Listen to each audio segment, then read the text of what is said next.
Hello students, तो आज हम लोगों की आज से क्लास 11th की बोर्ड्स के लिए लाइव क्लासेस स्टार्ट हो गई है। तो आई होप आप सभी लोगों ने नोट्स तो देख ही लिए होंगे डाउटनेट ऐप पे जाके।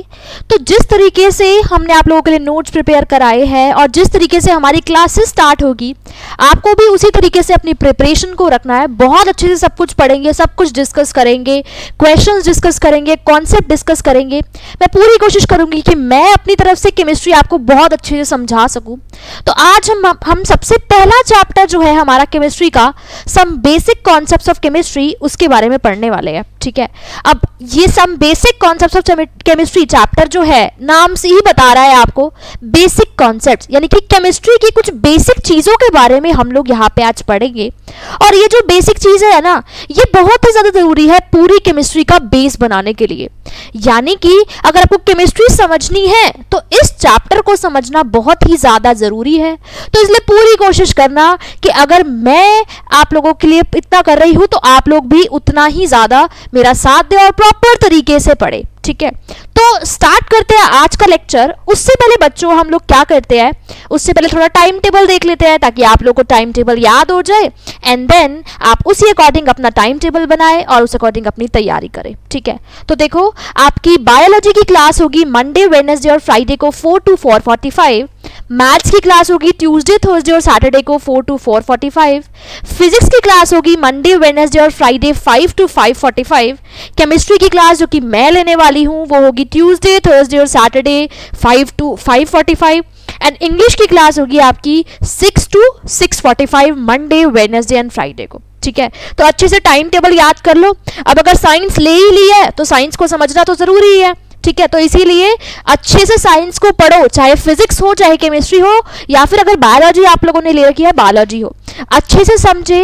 एनसीईआरटी को अच्छे से पढ़े, जितना मैं पढ़ा रही हूँ उतना क्लास में पढ़े। आपके मार्क्स बोर्ड्स में कोई भी नहीं रोक सकता। ठीक है, तो टाइम टेबल अच्छे से याद कर लो और प्रॉपर अपने टाइम को इसी तरीके से शेड्यूल करो ताकि सारी की सारी क्लासेस अटेंड कर सको। ठीक है, तो अब देखो, अब सबसे पहला चैप्टर जो है ना हमारा केमिस्ट्री में वो है some basic concepts of chemistry, यानी कि कुछ केमिस्ट्री के हम लोग बेसिक कॉन्सेप्ट्स यहाँ पे पढ़ने वाले हैं। ठीक है, कुछ केमिस्ट्री के हम लोग बेसिक कॉन्सेप्ट्स पढ़ने वाले हैं।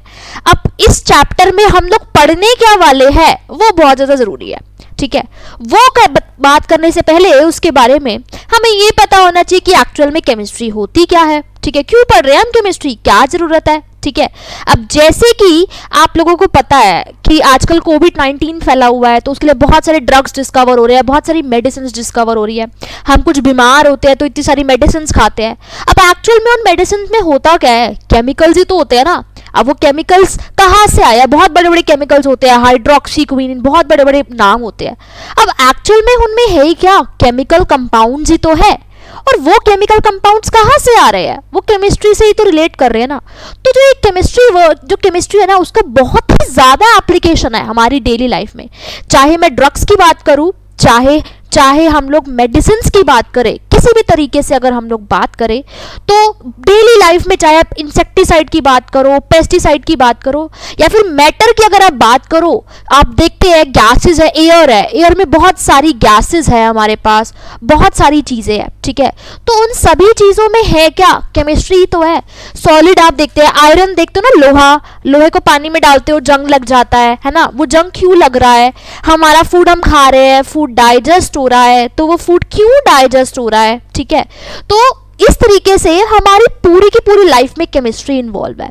तो इसीलिए इसको एक साइंस में इंक्लूड किया गया है इस चीज को, और बहुत ही जरूरी है इस चीज को समझना, एंड इसीलिए हमें इस चैप्टर को पढ़ना है।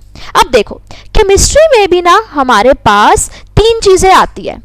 कौन कौन सी चीज आती है, एक हमारे पास आती है फिजिकल केमिस्ट्री। क्या आती है, फिजिकल केमिस्ट्री। 3 ब्रांचेस है हम लोगों के लिए मेनली।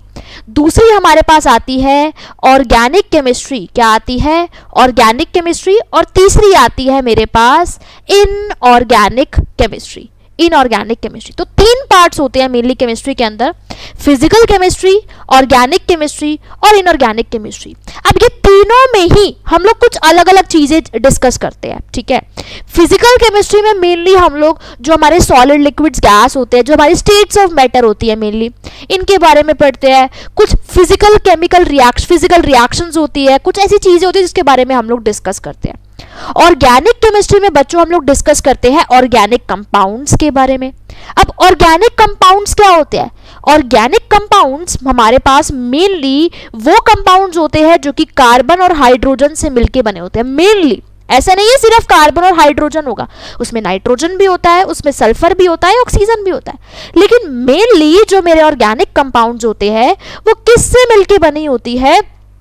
ये कार्बन और हाइड्रोजन से मिलके बने होते हैं। इनऑर्गेनिक केमिस्ट्री में हम लोग इनऑर्गेनिक कंपाउंड्स के बारे में पढ़ते हैं, जिसमें हमारे नॉन मेटल्स आ जाते हैं, बहुत सारे मेटल्स आते हैं, उन सब के कंपाउंड्स के बारे में डिटेल स्टडी करते हैं, ठीक है। तो केमिस्ट्री को एक तरीके से 3 पार्ट्स में डिवाइड किया गया है, फिजिकल केमिस्ट्री, ऑर्गेनिक केमिस्ट्री और इनऑर्गेनिक केमिस्ट्री। बहुत मजा आने वाला है, बहुत अच्छे से पढ़ेंगे केमिस्ट्री को और समझने की कोशिश करेंगे, समझेंगे तभी हो पाएगी, वरना आप भी यही बोलेंगे कि मैम ये रट्टा मारने वाला सब्जेक्ट है। तो ऐसा बिल्कुल भी नहीं है, अच्छे से पढ़िए, समझिए चीजों को, बहुत अच्छे से आपको केमिस्ट्री, इवन सबसे स्कोरिंग सब्जेक्ट बोला जाता है केमिस्ट्री को, सबसे स्कोरिंग सब्जेक्ट बोर्ड्स के लिए तो स्पेशली, तो इसीलिए अच्छे से पढ़ना है। अब डिस्कस करते हैं कि ये जो मेरे पास पहला चैप्टर है ना, some basic concepts of chemistry, ये किसका है? ये फिजिकल केमिस्ट्री का है, ऑर्गेनिक का है या फिर इनऑर्गेनिक का है? तो ये जो मेरे पास पहला चैप्टर है, some basic concepts of chemistry, ये मेनली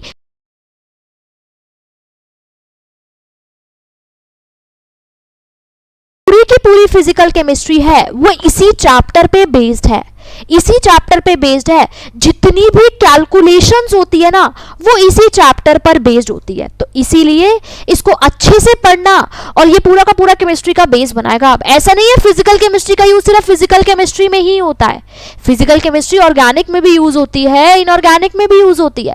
तो इसीलिए अच्छे से अपना जो बेस है उसको क्लियर करके चले, ताकि केमिस्ट्री में आगे आप लोगों को कोई भी दिक्कत ना आए, ठीक है। अब बात आती है कि इस चैप्टर में बच्चों हम लोग पढ़ने क्या क्या वाले हैं, ठीक है। तो सबसे पहले मैं थोड़ा सा ओवरव्यू दे देती हूँ कि क्या पढ़ने वाले हैं हम लोग इस चैप्टर में। तो देखो, सबसे पहले 9th क्लास में एक पहला चैप्टर पढ़ा होगा मैटर के बारे में, मैटर इन आवर सराउंडिंग्स पढ़ा होगा, आप सभी ने याद होगा, है ना? नहीं भी याद तो कोई बात नहीं। तो पहला पार्ट जो है ना इस चैप्टर में वो यही है कि मैटर एक्चुअल में होता क्या है, मैटर में जो प्रॉपर्टीज होती है, फिजिकल प्रॉपर्टीज, केमिकल प्रॉपर्टीज, उनको मेजर कैसे करते हैं। तो पहला टॉपिक जो आज की क्लास में हम लोग पढ़ने वाले हैं वो यही पढ़ेंगे, मैटर के बारे में, कैसे हम मैटर को क्लासिफाई करते हैं, हमारी जो फिजिकल प्रॉपर्टीज होती है उनको मेजर कैसे करते हैं, ठीक है। दूसरा हम पढ़ेंगे सिग्निफिकेंट फिगर्स। अब ये सिग्निफिकेंट फिगर्स ये क्या है, ठीक है। अब देखो, जब हम लोग लैब में केमिस्ट्री के एक्सपेरिमेंट करते हैं ना, जैसे सपोज करो आप सभी लोगों ने पढ़ा होगा कि कई सारे सॉल्ट्स होते हैं, मेरे NaCl होता है जो कि एक सॉल्ट होता है, पढ़ा होगा 9th-10th क्लास में, है ना। तो जब हम लोग लैब में जाते हैं ना बच्चों, तो लैब में जब हम उन सॉल्ट को मेजर करते हैं ना, तो जिस वेट बैलेंस नाम की एक चीज होती है जिसमें हम क्या करते हैं, थोड़ा इमेजिन करने की कोशिश करो। जैसे आपको पता है तराजू क्या होता है, तराजू क्या होता है जिसपे हम लोग अपनी चीजों को मेजर करते हैं। वैसे ही केमिस्ट्री के अंदर जब हम अपने केमिकल कंपाउंड्स को मेजर करते हैं ना, और जिस इंस्ट्रूमेंट के थ्रू हम लोग मेजर करते हैं उस इंस्ट्रूमेंट को बच्चों हम लोग बोलते हैं वेट बैलेंस। क्या बोलते हैं? Weight balance. अब जब इस वेट बैलेंस के थ्रू हम लोग मेजर करने की कोशिश करते हैं ना, तो ये जो वेट बैलेंस होता है ना, ये वेट बैलेंस एग्जैक्ट मेजरमेंट कभी भी नहीं दिखाता। अगर सपोज करो मुझे 3.5 ग्राम NaCl मेजर करना है, ठीक है, 3.5 ग्राम NaCl मेजर करना है, तो कभी भी ये वेट बैलेंस एग्जैक्टली 3.5 ग्राम मेजर करेगा ही नहीं। कभी तो ये दिखाएगा 3.4332, कभी दिखाएगा 3.5027, कभी भी एग्जैक्ट मेजर नहीं करता। तो क्या होता है कि जब आपको पता है बहुत सारी रिसर्च चल रही है, साइंटिस्ट जो है लगे पड़े अभी भी कोविड की मेडिसिन बनाने में, तो जब वो मेडिसिन बना रहे हैं तो कंपाउंड्स का यूज कर रहे हैं ना, तो इसीलिए जब हम प्रैक्टिकल लाइफ में केमिस्ट्री का यूज करते हैं ना, उस टाइम पे हमें कुछ पर्टिकुलर डेसिमल तक ही अपने आंसर्स को देना होता है। अब वो कितने डेसिमल होंगे, इसको मैं 3.43 लिखूंगी, 3.44 लिखूंगी, क्या लिखूंगी, तो वो हम लोग रिलेट करते हैं इन टर्म से सिग्निफिकेंट फिगर से, जिसके बारे में हम लोग पढ़ेंगे अगली क्लास में। ठीक है, तो थोड़ा सा आइडिया लग गया होगा सिग्निफिकेंट फिगर्स क्या होती है। ठीक है, अब उसके बाद साइंटिफिक नोटेशंस, अपनी कैलकुलेशंस करते हैं ना जब हम लोग केमिस्ट्री में, फिजिक्स में, तो इन साइंटिफिक नोटेशंस का हम बहुत ज़्यादा यूज़ करते हैं। जैसे 0.00004, इसको ऐसे नहीं लिखते, इसको ऐसे लिखेंगे 4 multiplied by 10 raise to the power something, ताकि हमारी कैलकुलेशन ईजी हो जाए और जो छोटी सी टर्म है ना वो भी हमें बड़ी दिखने लगे और हम कंफ्यूज ना हो। ठीक है, तो इसी को हम लोग बोलते हैं साइंटिफिक नोटेशंस, और इसी के बारे में हम लोग भी डिस्कस करेंगे। देन हम लोग पढ़ेंगे डायमेंशनल एनालिसिस के बारे में, बताऊंगी इसके बारे में भी, जब टॉपिक पे आएंगे अच्छे से पढ़ेंगे इसके बारे में। फिर हम पढ़ेंगे लॉज ऑफ केमिकल कॉम्बिनेशंस के बारे में। अब हमें पता है केमिस्ट्री में होता क्या है, एक छोटा एटम है, दूसरा छोटा एटम है, दोनों एटम क्या करते हैं, आपस में उनकी दोस्ती हो जाती है, आपस में वो बॉन्ड बना लेते हैं। अब जब वो दोनों आपस में बॉन्ड बना रहे हैं, दोनों एटम आपस साथ में इकट्ठे हो रहे हैं ना, तो वो ऐसे ही इकट्ठे नहीं होते, वो ऐसे ही बॉन्ड नहीं बनाते। ठीक है, वो ऐसे ही अट्रैक्ट नहीं होते, कुछ पर्टिकुलर लॉज होते हैं जिनके अकॉर्डिंग वो कंबाइन करते हैं, जिनके अकॉर्डिंग वो आपस में जुड़ते हैं। तो लॉस को हम लोग बोलते हैं लॉस ऑफ केमिकल कॉम्बिनेशन, कि केमिकली कंबाइन करने के लिए कैसे वो एटम्स कौन कौन से लॉस को फॉलो करते हैं, उन सब के बारे में भी हम लोग पढ़ेंगे। ठीक है, उसके बाद डाल्टन की एटॉमिक थ्योरी के बारे में, डाल्टन ने जो बोला था ना कि एटम बहुत छोटा छोटा पार्टिकल है, फर्दर टूट नहीं सकता, उसकी थ्योरी के बारे में थोड़ा बेसिक सा पढ़ेंगे, क्योंकि ये तो मेन है ही नहीं, मेन हमें तो एटम के अंदर की चीज़ों के बारे में भी पढ़ना है। ठीक है, तो डाल्टन ने जो एटॉमिक थ्योरी दी थी, बेसिक सी थ्योरी, उसके बारे में पढ़ेंगे। देन मेन आती है हमारे पास जो इस चैप्टर और पूरी केमिस्ट्री का जो बेस है, वो है मोल कॉन्सेप्ट और कॉन्सेंट्रेशन टर्म्स। क्या है, मोल कॉन्सेप्ट और कॉन्सेंट्रेशन टर्म्स। अब कॉन्सेंट्रेशन टर्म्स 9th क्लास में पढ़ा होगा आप लोगों ने, वेट कॉन्सेंट्रेशन को कैसे कैसे डिफाइन करते हैं हम, मास परसेंट से, वॉल्यूम परसेंट से, 9th क्लास में पढ़ा होगा ना। लेकिन सिर्फ अब वही वाली कॉन्सेंट्रेशन टर्म्स नहीं होती, उसके अलावा भी बहुत सारी कॉन्सेंट्रेशन टर्म्स होती है जिसके थ्रू हम केमिस्ट्री पूरी की पूरी केमिस्ट्री को डील करते हैं, उसके बारे में हम लोग इस चैप्टर में स्टडी करेंगे। अब एम्पेरिकल फार्मूला, मॉलिक्यूलर फार्मूला, परेशान नहीं होना, सब पढ़ेंगे एक एक करके, इसके बारे में डिस्कस करेंगे। स्टाइकोमेट्री यानी कि स्टोइचियोमेट्री या फिर लिमिटिंग रिएजेंट, ये भी एक टर्म है, नई टर्म है आप लोगों के लिए, आपने अभी तक पढ़ा नहीं है, उसके बारे में भी हम लोग डिस्कस करेंगे। तो ये बच्चों कुछ ऐसे टॉपिक्स है, तो परेशान मत होना, समझ नहीं आया तो कोई बात नहीं, ये बस टॉपिक्स है ऐसे जो इस चैप्टर में हम लोग कवर अप करने वाले हैं, और ये टॉपिक समझना बहुत ही ज्यादा जरूरी है क्योंकि पूरी की पूरी फिजिकल केमिस्ट्री इस पे बेस्ड है।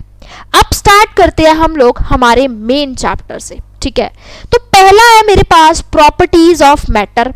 अब प्रॉपर्टीज ऑफ मैटर, तो सबसे पहला क्वेश्चन यहाँ पे ये उठता है कि मैटर एक्चुअल में होता क्या है, क्या होता है मैटर, उसके बाद मैटर को डिवाइड कैसे करते हैं। ठीक है, अब मैटर क्या होता है, अब जैसे कि ये पेन दिख रहा होगा आपको, ये पेन क्या है एक्चुअल में, ये भी तो एक मैटर है। आप फोन उठा के बैठे हो, फोन में से पढ़ाई कर रहे हो, फोन भी तो एक मैटर है।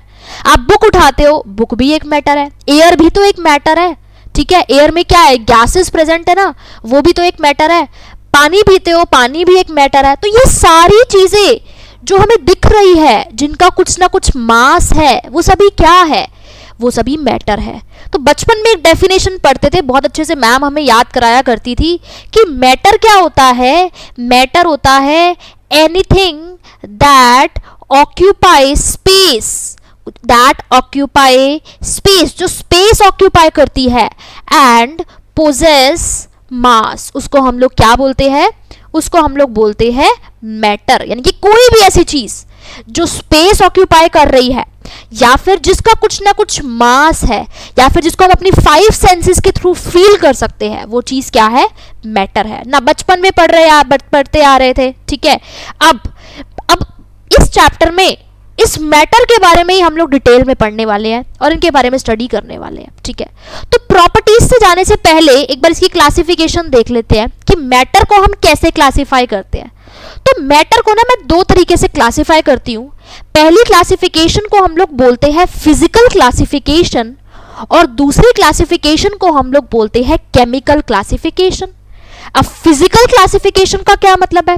फिजिकल स्टेट्स के बेसिस पे, हमने पढ़ा है ना, स्टेट्स होती है मैटर की, 3 स्टेट होती है, उस 3 के अलावा भी 2 होती है, प्लाज्मा होता है, बोस आइंस्टाइन कंडेंसेट होता है। लेकिन फिजिकल स्टेट्स के बेसिस पे जैसे हम लोग अपने मैटर को क्लासिफाई करते हैं, उस क्लासिफिकेशन को हम लोग बोलते हैं फिजिकल क्लासिफिकेशन। क्या बोलते हैं? फिजिकल क्लासिफिकेशन बोलते हैं। और केमिकल क्लासिफिकेशन के अंदर हम कैसे केमिकली कौन कौन से एटम्स उसमें बन रहे हैं, एक तरीके का एटम है या फिर डिफरेंट डिफरेंट तरीके के एटम्स है, ठीक है, वो अभी डिस्कस करेंगे। उस बेसिस पे जब हम लोग मैटर को क्लासिफाई करते हैं उसको हम लोग बोलते हैं केमिकल क्लासिफिकेशन, ठीक है। अब एक एक करके डिस्कस करते हैं कि एक्चुअल में हमारी फिजिकल क्लासिफिकेशन क्या होती है और केमिकल क्लासिफिकेशन क्या होती है। तो जैसे कि मैंने बोला, फिजिकल क्लासिफिकेशन का मतलब है फिजिकल स्टेट्स के बेसिस पे, फिजिकल स्टेट्स के बेसिस पे जब हम अपने मैटर को क्लासिफाई करते हैं। और फिजिकल स्टेट्स हमारी कौन सी होती है? 3 ही फिजिकल स्टेट्स होती है जिनके बारे में जनरली हम लोग पढ़ते हैं, सॉलिड, लिक्विड और गैस। सॉलिड, लिक्विड और गैस। डिफरेंसेस भी पढ़े होंगे, बचपन में 9th क्लास में पढ़ा था। अब सॉलिड में क्या होता है? पार्टिकल्स बहुत क्लोज आते हैं, जैसे इस पेन को ही देख लो, कितना टाइट है ना ये पेन, इसको मैं हाथ से तोड़ सकती हूँ क्या? नहीं तोड़ सकती। क्यों नहीं तोड़ सकती? क्योंकि इसके अंदर जो छोटे छोटे पार्टिकल्स है ना, वो पार्टिकल्स बहुत ही ज्यादा टाइटली पैक्ड है, उनके बीच में जो फोर्सेस है वो बहुत ही ज्यादा है, ठीक है। तो सॉलिड्स के केस में जैसे कि आप फिगर में भी देख सकते हैं कि जो पार्टिकल्स होते हैं ना वो बहुत ही टाइटली पैक्ड होते हैं, उनके बीच का डिस्टेंस बहुत कम होता है, ठीक है। अब वही अगर लिक्विड में देखोगे तो लिक्विड में थोड़ा सा डिस्टेंस बढ़ जाता है। पानी को अगर देखोगे तो पानी में ऐसे अगर हाथ घुमा के देखोगे तो घुमा सकते हो ना, लेकिन सॉलिड के अंदर हाथ ऐसे घुमा के देख सकते हो? नहीं देख सकते। क्यों नहीं देख सकते? क्योंकि सॉलिड के अंदर जो छोटे छोटे पार्टिकल्स हैं उनमें डिस्टेंस इतना कम है कि मैं अपना हाथ यहां से नहीं घुमा के देख सकती। लेकिन वही लिक्विड में अगर मैं अपना पानी में हाथ डालूंगी तो अपने हाथ को इजीली फ्लो करा सकती हूँ। क्यों फ्लो करा सकती हूँ? क्योंकि लिक्विड के अंदर जो पार्टिकल्स होते हैं ना, उनके बीच में होते हैं स्पेसेस। क्या होते हैं? स्पेसेस होते हैं, इसी वजह से ऐसा होता है। और अगर हवा में हाथ घुमाओगे, अब पानी में हाथ घुमाने की कोशिश करोगे फिर भी थोड़ा सा फोर्स लगाना पड़ेगा, लेकिन हवा में तो रैंडमली घुमा सकते हो, डांस करते हो ना, हवा में अपना रैंडमली हाथ घुमा सकते हो। यानी कि गैसेस के अंदर जो पार्टिकल्स होते हैं उनमें डिस्टेंस बहुत ही ज्यादा होता है, ठीक है। तो बेस्ड अपॉन उन छोटे छोटे पार्टिकल्स के बीच का डिस्टेंस क्या है, उस बेसिस पे हम लोग क्लासिफाई करते हैं मैटर को, उनके फिजिकल स्टेट के बेसिस पे, और उनको हम लोग बोलते हैं सॉलिड, लिक्विड और गैस। और इस क्लासिफिकेशन को हम लोग बोलते हैं फिजिकल क्लासिफिकेशन। एक बार इनकी प्रॉपर्टीज भी देख लेते हैं जल्दी से, वैसे तो पढ़ी हुई है बट स्टिल इनकी प्रॉपर्टीज एक बार जल्दी से हम लोग खत्म कर देते हैं, ठीक है। तो सॉलिड के केस में क्या होता है? सॉलिड कैसे होते हैं? रिजिड होते हैं, हार्ड होते हैं। हार्ड है ना, लिक्विड हार्ड नहीं होता, वाटर हार्ड का होता है, गैसेस तो बिल्कुल भी नहीं होती है ना। तो सॉलिड्स हमारे रिजिड होते हैं, लिक्विड्स हमारे रिजिड नहीं होते, और गैसेस भी हमारे रिजिड नहीं होते। अब इस पेन की तो एक डेफिनेट शेप दिख रही है आपको, डेफिनेट वॉल्यूम भी दिख रहा है, ठीक है। अब लिक्विड की कोई डेफिनेट शेप दिखती है क्या? नहीं होती लिक्विड की डेफिनेट शेप, लेकिन डेफिनेट वॉल्यूम होता है। 1 लीटर, 2 लीटर, जिस कंटेनर में डालते हो वो उसी कंटेनर की शेप को ऑक्यूपाई कर लेता है। तो यानी कि जो हमारे पास लिक्विड्स होते हैं उनका डेफिनेट वॉल्यूम होता है लेकिन डेफिनेट शेप नहीं होती। उसके बाद गैसेस की ना तो डेफिनेट शेप होती है ना डेफिनेट वॉल्यूम होता है। कभी देखा है कि गैसेस का, अब बैलून में डाला, जिस तरीके का बैलून लेते हैं ना, जिस शेप का, उसी शेप का बैलून गैस से हम फिल करते हैं तो बैलून भी उसी शेप का हो जाता है ना। तो गैसेस का ना तो डेफिनेट शेप होता है ना ही उसकी कोई डेफिनेट वॉल्यूम होती है। अब सॉलिड के अंदर पार्टिकल्स अपनी पोजीशन पे फिक्स है, पार्टिकल जो है अपनी पोजीशन पे फिक्स होते हैं, वो घूमते नहीं है, उनके पास घूमने के लिए एनर्जी नहीं होती क्योंकि उनके बीच में फोर्सेस इतने ज्यादा है। तो इसीलिए सॉलिड्स के केस में काइनेटिक एनर्जी क्या होती है? जो पार्टिकल्स के मूवमेंट के लिए रिस्पॉन्सिबल होती है, उस एनर्जी को हम लोग बोलते हैं काइनेटिक एनर्जी। तो सॉलिड के केस में ऐसा नहीं होता, बहुत ही लो काइनेटिक एनर्जी होती है। लिक्विड के केस में थोड़ी सी ज्यादा होती है क्योंकि डिस्टेंस थोड़ा सा ज्यादा हो गया ना, तो इसीलिए लिक्विड के केस में इंटरमीडिएट काइनेटिक एनर्जी होती है। लेकिन गैसेस के केस में आप देखते हो हवा है, 24 घंटे हवा घूमती है, कितनी तेज हवा चलती है ना, तो यानी कि गैसेस के केस में काइनेटिक एनर्जी बहुत ज्यादा होती है। अब सॉलिड को कंप्रेस नहीं कर सकते, इसको मैं कंप्रेस कर सकती हूँ क्या, या फिर एक आयरन को उठाओ, आयरन को कंप्रेस कर सकते हो क्या हाथ से, नहीं कर सकते। तो जो सॉलिड्स होते हैं उनको इजीली कंप्रेस नहीं कर सकते, लिक्विड को कर सकते हैं थोड़ा सा, सॉलिड से ज्यादा कर सकते हैं, लेकिन गैसेस को बैलून को प्रेस करके देखो इजीली प्रेस हो जाता है। तो यानी कि गैसेस जो होती है वो बहुत इजीली कंप्रेस हो जाती है, ठीक है। अब सॉलिड्स के केस में बहुत ही स्ट्रॉन्ग फोर्सेस होते हैं, तभी तो उसको तोड़ नहीं सकती मैं, तभी तो वो हार्ड होता है। लेकिन लिक्विड के केस में जो मॉलिक्यूल्स होते हैं उनमें थोड़े से सॉलिड्स के कंपैरिजन में कम फोर्सेस होते हैं, ठीक है। नेक्स्ट हमारे पास गैसेस के केस में तो बहुत ही ज्यादा वीक फोर्सेस होते हैं, तभी तो वो रैंडमली घूम रही है, तभी तो हवा जो है वो रैंडमली घूम रही है, क्योंकि उनके उसमें कोई फोर्सेस ही नहीं है, वो आजाद है बिल्कुल, सारे के सारे पार्टिकल्स बिल्कुल फ्री है, फ्रीडम है उनके पास पूरी की पूरी, ठीक है। सॉलिड में डेंसिटी बहुत ज्यादा होती है, लिक्विड में सॉलिड से कम होती है, गैसेस में बहुत ही लो डेंसिटी होती है, बहुत ही लो डेंसिटी होती है। सॉलिड्स फ्लो नहीं कर सकते, लेकिन लिक्विड्स और गैसेस फ्लो कर सकते हैं, इसलिए लिक्विड्स और गैसेस को हम लोग फ्लूइड भी बोलते हैं, ठीक है। सॉलिड का जो डिफ्यूजन रेट होता है, डिफ्यूजन मतलब मूवमेंट का रेट, वही डिफ्यूजन का रेट, मूवमेंट का रेट बहुत लो होता है, लेकिन लिक्विड के केस में मॉडरेट होता है। और गैसेस जो है वो बहुत ज्यादा डिफ्यूज करते हो, आप लोगों ने पढ़ा होगा अपनी 9th क्लास में एग्जांपल कि अगर रूम के कोने पे जाके कोई इंसेंस स्टिक या फिर अगरबत्ती बर्न करते हो तो पूरे रूम में उसकी स्मेल हो जाती है ना। ऐसा क्यों होता है, क्योंकि जो पार्टिकल्स थे ना वो घूम के पूरे रूम में फैल गए, इतनी तेज उनका डिफ्यूजन था। इसीलिए अगर एक रूम के कोने पे भी अगर आप इंसेंस स्टिक जला रहे हो तो उसकी स्मेल आपको बाहर तक, दूसरे रूम तक भी आने लगती है। वो इसीलिए होता है क्योंकि गैसेस के पार्टिकल्स का डिफ्यूजन का जो रेट है वो बहुत ही ज्यादा होता है। काइनेटिक एनर्जी वो एनर्जी होती है जिसकी वजह से पार्टिकल्स मूव करते हैं, पार्टिकल्स मोशन होते हैं, पार्टिकल्स घूमते रहते हैं। जितनी ज्यादा काइनेटिक एनर्जी, पार्टिकल्स उतनी तेज तेज भागते हैं, उतनी तेज तेज वो मोशन करते हैं, ठीक है। अब ये तो बात हुई फिजिकल क्लासिफिकेशन की कि मैटर को हम लोग फिजिकली कैसे क्लासिफाई करते हैं। अब आता है मेन हमारे पास केमिकल क्लासिफिकेशन, जो हमारे लिए जानना बहुत ही ज्यादा जरूरी है, ठीक है। क्योंकि पूरी केमिस्ट्री में बच्चों को यही नहीं पता होता कि एलिमेंट क्या होता है, कंपाउंड क्या होता है, मिक्सचर क्या होता है। अगर यही नहीं पता तो केमिस्ट्री कैसे पढ़ोगे, है ना। तो इसीलिए केमिकल क्लासिफिकेशन जो है, सॉलिड, लिक्विड, गैस, इनका भी अलग अलग चैप्टर आता है।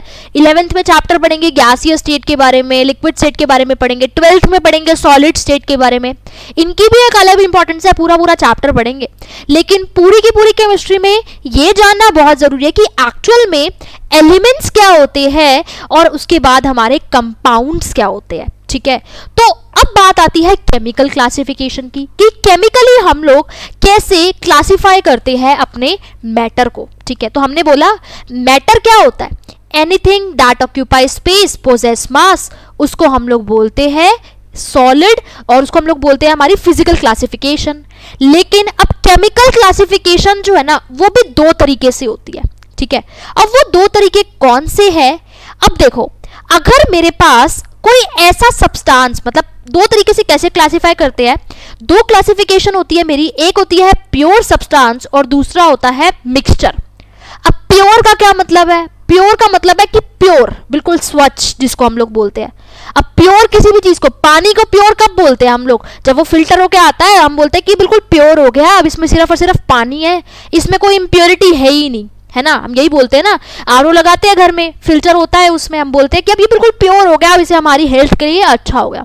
तो उसको प्योर हम क्यों बोलते हैं, क्योंकि उसमें अगर कोई इम्प्योरिटी होगी ना तो वो इम्प्योरिटी वहां से निकल गई होगी, उसको फिल्टर कर दिया गया होगा, इसलिए वो प्योर बन गया।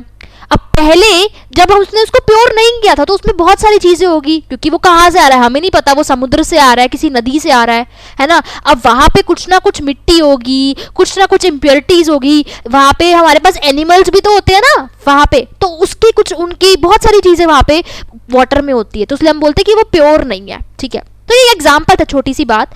तो अब प्योर सब्सटेंस का क्या मतलब है, जब हमारे पास एक ही सिंगल तरीके का सब्सटेंस होता है, जब हमारे पास एक सिंगल तरीके का सब्सटेंस होता है, उस तरीके के सब्सटेंस को हम लोग बोलते हैं प्योर सब्सटेंस। क्या बोलते हैं? Pure substance. ठीक है।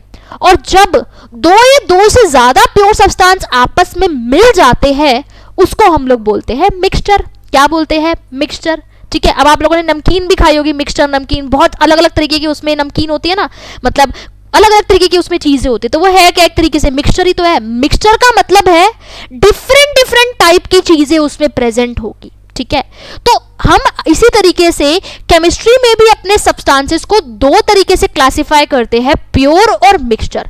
प्योर का मतलब है एक ही तरीके का सब्सटेंस, और मिक्सचर का मतलब है दो या दो से ज्यादा तरीके के सब्सटेंस। ठीक है। तो यानी कि मैटर को केमिकली हम लोग दो तरीके से क्लासिफाई करते हैं। अब इस प्योर सब्सटेंस का क्या मतलब है? प्योर सब्सटेंस को भी बच्चों हम लोग दो तरीके से क्लासिफाई करते हैं। एक होता है मेरा एलिमेंट और एक होता है मेरा कंपाउंड। अब एलिमेंट क्या है? ठीक है, एटम तो आप लोगों ने पढ़ा ही होगा। क्या है एटम? छोटी सी चीज जिसको हम फर्दर नहीं तोड़ सकते, ऐसा बोला गया था। ठीक है। सबसे छोटा, एक छोटा सा पार्टिकल, इनडिविजिबल पार्टिकल जिसको हम लोग बोलते हैं। ठीक है। अब एलिमेंट क्या होता है हमारे पास, ये जानना बहुत ही ज्यादा जरूरी है। ठीक है। एलिमेंट क्या होता है? वो छोटी सी चीज जिसको हम फर्दर तोड़ ही नहीं सकते। ठीक है। जैसे कि छोटा सा एटम ही मान लो। ठीक है। कोई भी एटम मान लो, हमें पता है बहुत सारे एटम्स होते हैं, हाइड्रोजन का होता है, एंड हमारे पास बहुत सारे एटम्स होते हैं, सपोज सोडियम का हो गया, कॉपर का हो गया। ठीक है। तो एलिमेंट क्या होता है? वो छोटी सी चीज जिसको हम फर्दर ब्रेक नहीं कर सकते, उसको हम लोग बोलते हैं एलिमेंट। ठीक है। और कंपाउंड क्या होता है? जैसे कि अगर मैं बात करूं, सबसे पहले एलिमेंट का एग्जांपल देखते हैं। जैसे कि अगर मैं बात करूं आयरन की, ठीक है, आयरन का सिंबल क्या होता है? Fe होता है, आप लोगों को पता होगा। तो आयरन क्या है? एक एलिमेंट है। ठीक है। आयरन को मैं फर्दर ब्रेक नहीं कर सकती। आयरन जो है वो अकेला है, उसको मैं फर्दर किसी और एटम के उसमें ब्रेक नहीं कर सकती। तो आयरन क्या है? एक एलिमेंट है।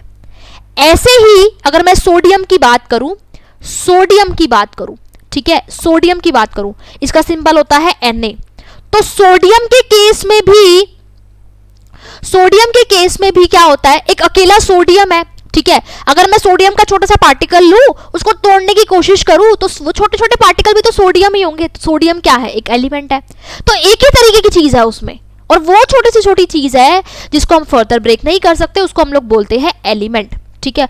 मतलब एक एलिमेंट लिया मैंने, उसको मैं छोटे छोटे पार्ट्स में तो डिवाइड कर सकती हूँ, लेकिन उसको मैं फर्दर किसी और एटम में मैं नहीं तोड़ सकती, मतलब क्योंकि उसमें एक सिंगल सोडियम ही तो था, या फिर सिंगल आयरन ही तो था। अब कंपाउंड क्या होता है? कंपाउंड होता है जब मेरे पास दो या दो से ज्यादा एलिमेंट्स आपस में कंबाइन करते हैं। दो या दो से ज्यादा एलिमेंट्स आपस में कंबाइन करते हैं। जैसे कि आपको पता है वाटर। ठीक है। वाटर में क्या होता है? पानी, जिसको हम लोग बोलते हैं H2O होता है, हमें पता है उसका फॉर्मूला। अब H2O में क्या है? H2O में दो तरीके के एटम्स है, एक हाइड्रोजन है और एक ऑक्सीजन है। ठीक है।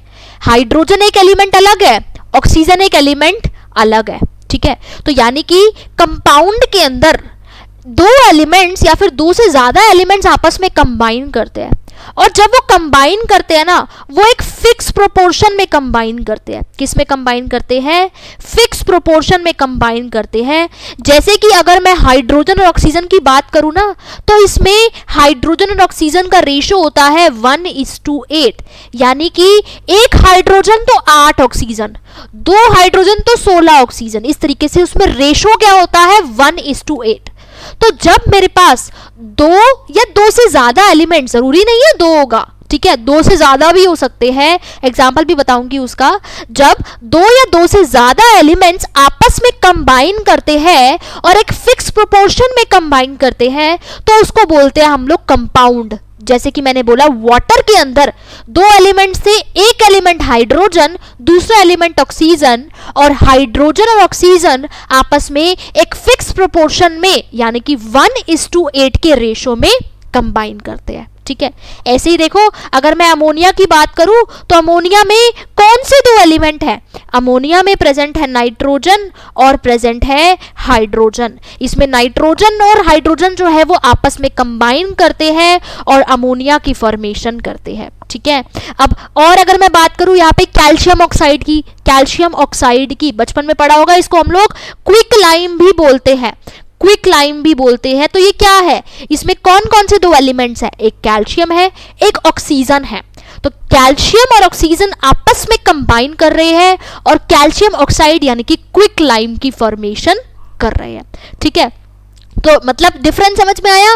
एलिमेंट और कंपाउंड में क्या डिफरेंस है? अब एलिमेंट क्या है? एक ही पर्टिकुलर एटम या फिर मॉलिक्यूल भी हो सकता है, जैसे H2O2 इस तरीके से, तो ये सारे एलिमेंट्स ही है, ठीक है।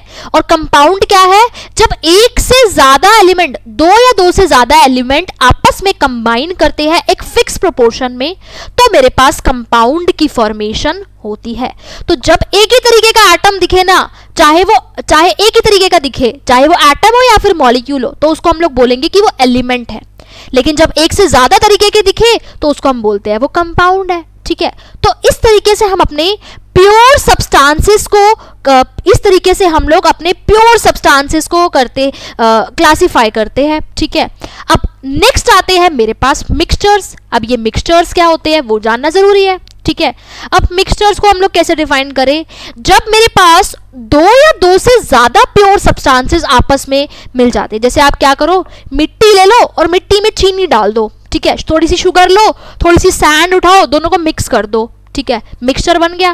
जैसे कि मैंने बताया मिक्सचर, नमकीन भी तो खाते हो, देखते हो, एक तो बिल्कुल स्ट्रेट सी नमकीन होती है, एक गोल गोल सी होती है, तो अलग अलग तरीके की चीजें हैं ना उसमें, तो उसको हम लोग मिक्सचर बोल रहे हैं। ऐसे ही केमिस्ट्री में भी होता है, जब अलग अलग तरीके के कंपाउंड, अलग अलग तरीके के प्योर सब्सटेंसेस, चाहे वो एलिमेंट हो चाहे वो कंपाउंड हो, अमोनिया भी हो सकता है और HCl भी हो सकता है, तो अलग अलग तरीके के प्योर सब्सटेंसेस आपस में मिलते हैं तो वो मिक्सचर की फॉर्मेशन करते हैं। अब मिक्सचर में हमारे पास दो एलिमेंट्स भी कंबाइन कर होते हैं, दो कंपाउंड भी हो सकते हैं, एक एलिमेंट और एक कंपाउंड भी हो सकता है, एक एलिमेंट और एक कंपाउंड भी हो सकता है।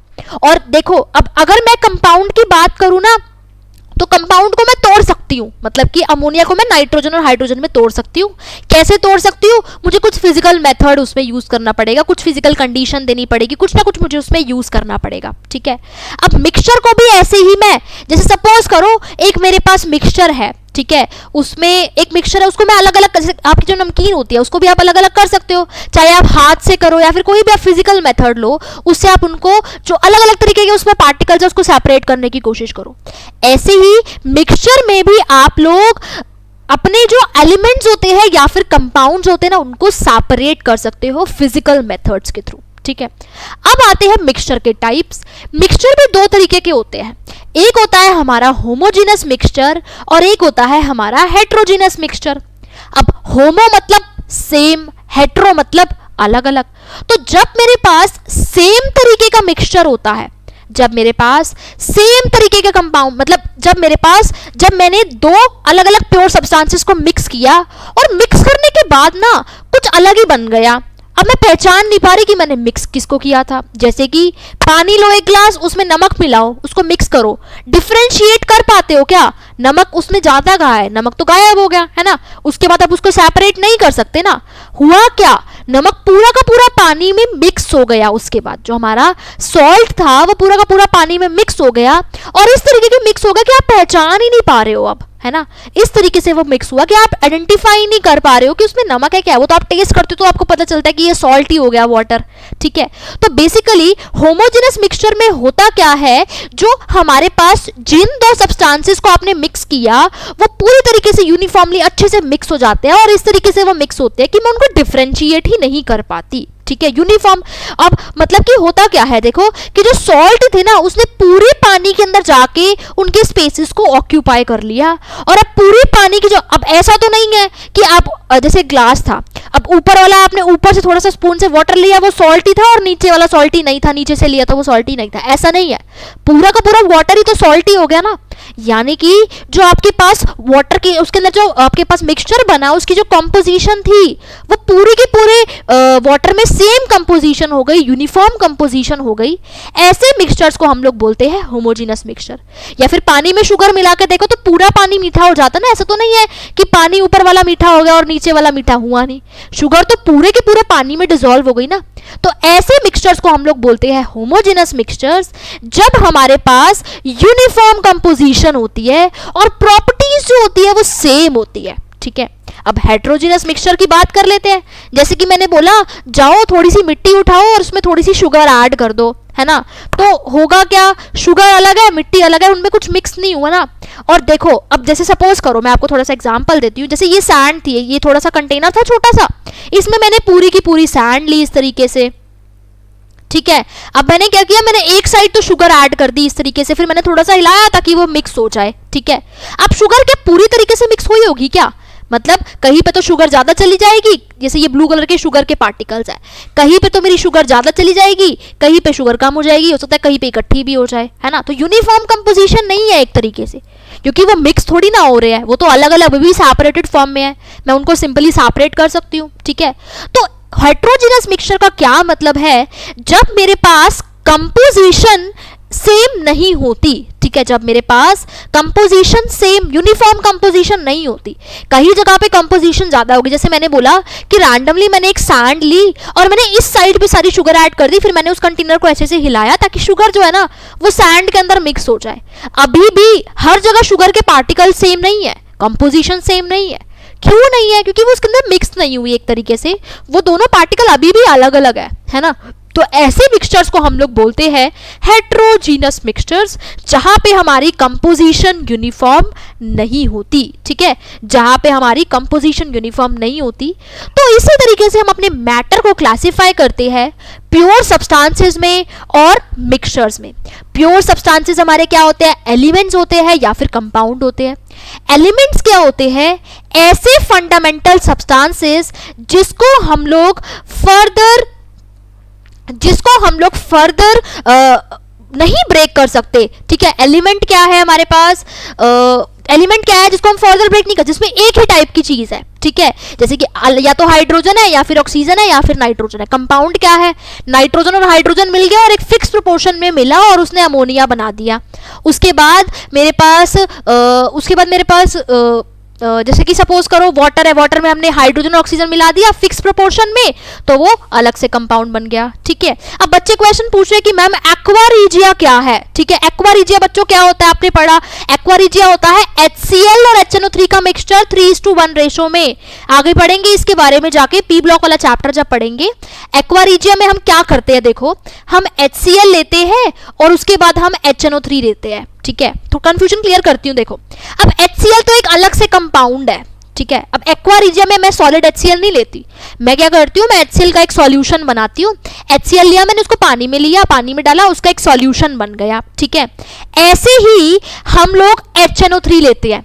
HNO3 में क्या लिया, HNO3 भी एक अलग से कंपाउंड है, ये दोनों अलग अलग से कंपाउंड है। ठीक है, HCl अलग कंपाउंड है, HNO3 अलग कंपाउंड है, लेकिन जब मैंने HCl को पानी में डाला तो HCl का सॉल्यूशन बन गया। ठीक है, और एक चीज, अब ये जो मेरे सॉल्यूशंस होते हैं ना, जैसे कि मैंने बोला मैंने चीनी को पानी में डाला तो वो एक सॉल्यूशन, चीनी को पानी में डाला तो वो क्या था, होमोजेनस मिक्सचर था। क्या था, होमोजेनस मिक्सचर था।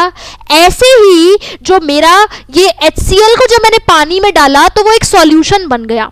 तो जितने भी मेरे सॉल्यूशंस होते हैं ना बच्चों, वो होमोजेनस मिक्सचर होते हैं। क्या होते हैं, होमोजेनस मिक्सचर होते हैं। ठीक है, सॉल्यूशंस हमारे होमोजेनस मिक्सचर होते हैं। तो अगर मैं नॉर्मल HCl की बात करूं तो वो एक कंपाउंड है, क्योंकि उसमें हाइड्रोजन एटम है, क्लोरीन है, हाइड्रोजन अलग एलिमेंट है, क्लोरीन अलग है। ऐसे ही अगर मैं नाइट्रिक एसिड की बात करूं, HNO3 होता है, उसमें हाइड्रोजन भी है, उसमें नाइट्रोजन भी है और उसमें ऑक्सीजन भी है, तो वो एक अलग कंपाउंड है। ठीक है, लेकिन अब क्वेश्चन आपका ये था कि मैम ये एलिमेंट है या फिर कंपाउंड है, तो एलिमेंट में तो एक ही तरीके की चीज होती है, तो एलिमेंट तो ये हो नहीं सकता। ठीक है, एक्वा रिजिया का आपने पूछा था। अब एक्वा रिजिया में मैं क्या करती हूँ, HCl लेती हूँ और HNO3 लेती हूँ 3:1 रेशो में, यानी कि 3 HCl लिया और 1 HNO3 लिया और दोनों को मिक्स कर दिया तो एक सॉल्यूशन बन गया। तो एक तरीके से ये हमारा एक होमोजीनस मिक्सचर होता है, ठीक है। ना तो ये एलिमेंट है ना तो कंपाउंड है, ये है क्या, ये हमारे पास एक होमोजीनस मिक्सचर होता है। मैंने HCl का सॉल्यूशन बनाया और मैंने नाइट्रिक एसिड का सॉल्यूशन बनाया और दोनों के बाद दोनों को मैंने मिक्स कर दिया तो मेरा एक सॉल्यूशन बन गया जिसको हम लोग एक्वा रिजिया बोलते हैं। और रेशो याद रखना आगे काम आएगा, 3:1 रेशो होता है, 3 HCl लेती हूँ और 1 नाइट्रिक एसिड लेती हूँ, ठीक है। अब मॉलिक्यूल्स का क्या मतलब होता है बच्चों, एक हाइड्रोजन, अकेला हाइड्रोजन एक एटम है, ठीक है। अब हाइड्रोजन अकेला तो एग्जिस्ट करता नहीं है, आपको पता है हाइड्रोजन गैस होती है जिसमें मेरे पास कितने हाइड्रोजन होते हैं, जिसमें मेरे पास 2 हाइड्रोजन होते हैं, ठीक है, 2 हाइड्रोजन होते हैं और वो एग्जिस्ट कैसे करता है, H2 की फॉर्म में, ठीक है। तो 2 चीजें आई यहाँ पे, एक मैंने बोला हाइड्रोजन एटम जो ऐसे एग्जिस्ट ही नहीं करता, और जब 2 हाइड्रोजन आपस में मिलते हैं तो वो H2 बनाते हैं, यानी कि एक अकेला एटम था सपोज। अब 2 एटम जब आपस में जुड़ गए, दोनों ने आपस में दोस्ती कर ली, दोनों ने आपस में बॉन्ड बना लिया, तो ये दोनों एटम मिलके क्या बनाते हैं, ये मिलके बनाते हैं मॉलिक्यूल। क्या बनाते हैं, मॉलिक्यूल, ठीक है। अब जरूरी नहीं है मॉलिक्यूल एलिमेंट का ही होता है, मॉलिक्यूल हमारे पास एलिमेंट का ही नहीं होता, कंपाउंड के भी मॉलिक्यूल होते हैं, HCl का भी मॉलिक्यूल होता है। तो मॉलिक्यूल दोनों के होते हैं बच्चों, एलिमेंट के भी होते हैं और कंपाउंड के भी होते हैं, ठीक है। तो अगर मेरे पास मॉलिक्यूल जो है, जैसे कि मैंने बोला, ये मॉलिक्यूल एलिमेंट के भी होते हैं और ये मॉलिक्यूल कंपाउंड के भी होते हैं, ठीक है। एलिमेंट का मॉलिक्यूल मैं कब बोलूंगी, जब 2 सेम तरीके के एटम होंगे, जब दोनों ही हाइड्रोजन है। और कंपाउंड का मैं मॉलिक्यूल कब बोलूंगी, जैसे HCl मॉलिक्यूल है, HCl को भी तो मॉलिक्यूल बोल रहे हैं हम लोग, जब 2 अलग अलग तरीके के एटम्स आ गए ना, 2 अलग अलग तरीके के एलिमेंट्स आ गए, तब मैं बोलती हूँ कि ये मॉलिक्यूल है कंपाउंड का। और जब 2 सेम तरीके के एटम्स आ गए तब मैं बोलती हूँ ये क्या है हमारे पास, तब मैं बोलती हूँ कि ये एलिमेंट का मॉलिक्यूल है। तो ये डिफरेंस होता है, ठीक है। मॉलिक्यूल एलिमेंट का भी हो सकता है और मॉलिक्यूल कंपाउंड का भी हो सकता है, ठीक है। तो यहाँ पे हम लोगों ने देखा कि हम किस तरीके से क्लासिफाई करते हैं मैटर को, प्योर सब्सटेंसेस में और मिक्सचर्स में। प्योर सब्सटेंसेस क्या होते हैं, एलिमेंट होता है, कंपाउंड होता है, ठीक है। मिक्सचर्स क्या होते हैं, होमोजीनस होता है और हेट्रोजीनस होता है, जैसे कि बताया, बहुत अच्छा एग्जांपल दिया, एक्वा रिजिया एक हमारा होमोजीनस मिक्सचर होता है, दोनों को मिक्स करते हैं, यूनिफॉर्म कंपोजिशन हो जाती है हमारे पास उसमें, ठीक है। तो एक्वा रिजिया हमारे पास एक होमोजीनस मिक्सचर होता है, ठीक है। नेक्स्ट, अब हमारे पास आते हैं, हमने मैटर की क्लासिफिकेशन के बारे में बात कर ली, कैसे हम उसको क्लासिफाई करते हैं। अब ये जो हमारे पास मैटर होता है ना, इसकी कुछ प्रॉपर्टीज होती है, एक होती है फिजिकल प्रॉपर्टीज और एक होती है केमिकल प्रॉपर्टीज। अब फिजिकल प्रॉपर्टीज का क्या मतलब है और केमिकल प्रॉपर्टीज का क्या मतलब है, देखो, फिजिकल प्रॉपर्टीज ऐसी प्रॉपर्टीज जो फिजिकल स्टेट से रिलेटेड हो, उसको हम बोलते हैं फिजिकल प्रॉपर्टीज। और केमिकल प्रॉपर्टीज का क्या मतलब है, जब उसमें मुझे कुछ केमिकल चेंज करना पड़े। केमिकल चेंज का मतलब है, जैसे कि मुझे पहले सपोज हाइड्रोजन एक साथ थे, अब हाइड्रोजन ऑक्सीजन एक साथ हो गए, तो एक तरीके से केमिकल प्रॉपर्टीज चेंज हो गई, कुछ केमिकल रिएक्शन हुई, तो उसको हम लोग बोलते हैं केमिकल प्रॉपर्टीज, ठीक है। अब फिजिकल प्रॉपर्टीज को मेजर करने के लिए हम कुछ यूनिट्स का यूज करते हैं, कुछ SI सिस्टम्स होते हैं उनका यूज करते हैं, वो सब हम लोग पढ़ेंगे अगली क्लास में, ठीक है। तो आज हम लोगों ने बहुत बेसिक सी बातें डिस्कस करी, आई होप आप सब लोगों को अच्छे से समझ में आया होगा। एलिमेंट क्या होता है, कंपाउंड क्या होता है, आप कोई भी कंफ्यूजन नहीं रही होगी। उसके बाद मिक्सचर्स क्या होते हैं, ठीक है। अगली क्लास में हम लोग डिस्कस करेंगे कि ये जो हमारी फिजिकल प्रॉपर्टीज जो होती है ना, इनको हम लोग बच्चों मेजर कैसे करते हैं, ठीक है। उसके बाद उसको हम लोग मेजर कैसे करते हैं, एंड देन उनकी मेजरमेंट के लिए हम कौन कौन सी यूनिट्स यूज करते हैं और सिग्निफिकेंट फिगर्स के बारे में थोड़ा सा डिस्कस करेंगे। तो मिलते हैं अगली क्लास में, थैंक यू वेरी मच। और अगर कोई भी डाउट है आप लोगों को अभी भी, तो उसको हम लोग अगली क्लास में और उसको आप लोग कमेंट सेक्शन में मेंशन कर सकते हैं। Thank you very much.